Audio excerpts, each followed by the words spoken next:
بسم اللہ الرحمن الرحیم بسم اللہ الرحمن الرحیم۔ السلام علی الحسین وعلی علی ابن الحسین وعلی اولاد الحسین وعلی اصحاب الحسین۔ سلسلہ گفتگو تاریخ کربلا پہ جاری و ساری تھا۔ اگرچہ محرم اور سفر کا مہینہ ختم ہو چکا ہے، لیکن ہم نے یہ پوری کوشش کرنی ہے کہ جتنی دیر تک بھی ہمیں یہ سلسلہ چلانا پڑے ہم چلائیں گے، لیکن تاریخ کربلا کو ہم علمی اعتبار سے ضرور مکمل کریں گے انشاءاللہ تعالی۔ تاریخ کربلا کے اعتبار سے یہ جو ہے وہ 17 نمبر قسط ہے جو آپ کی خدمت میں ہم پیش کر رہے ہیں، اور گفتگو چل رہی تھی کہ کتنے لوگ کربلا میں امام حسین کے ساتھ گئے، وہ کون لوگ تھے، ان کا تعارف ہو چکا۔ پھر ہم نے بتایا تھا کہ کنیزیں کتنی گئیں۔ آج ہم بتاتے ہیں کہ کربلا میں امام حسین علی مقام علیہ السلام کی محبت میں، ان کے عشق میں اپنی جان کا نذرانہ پیش کرنے کے لیے جہاں بڑے بڑے لوگ گئے، بڑے نیکوکار لوگ گئے، جہاں کنیزیں گئیں، خواتین گئیں، وہاں جو غلام تھے انہوں نے بھی اپنی جان سید الشہداء امام حسین ابن علی علیہ السلام پہ قربان کرنا اپنے لیے بہت بڑا اعزاز سمجھا۔ اور یہاں میں اپنے ناظرین کو یہ بتاتا چلوں کہ مدینے میں بہت سارے اصحاب رسول موجود تھے،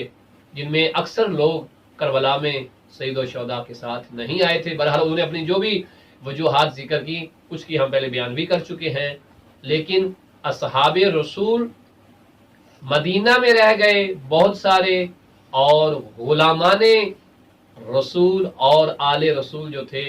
وہ اپنی جان کا نذرانہ پیش کرنے کے لیے، تاکہ قیامت والے دن رسول خدا کے سامنے وہ سرخرو ہو سکیں اور رسول اسلام کی خدمت میں یہ عرض کر سکیں گے، یا رسول اللہ، جب آپ کے گھرانے پہ مشکل بنی، آپ کے اسی حسین پہ مشکل بنی کہ جس حسین کو آپ اپنے کندھوں پہ جو ہے اٹھایا کرتے تھے، ہم اس حسین جس کا لباس جنت سے آتا تھا، جب یزید ابن معاویہ ابن ابو سفیان جیسے ظالم نے حسین ابن علی کو اذیت دینا شروع کی، یا رسول اللہ، ہم نے آپ کے فرزند حسین ابن علی کو تنہا نہیں چھوڑا۔ اور کربلا میں آنے والے غلاموں کی تعداد 10 تھی، اور ان 10 غلاموں میں 9 غلام ایسے تھے کہ جنہوں نے جام شہادت نوش کیا، جن کے نام ہم آپ کی خدمت میں پیش کرتے ہیں۔ پہلا وہ غلام کہ جب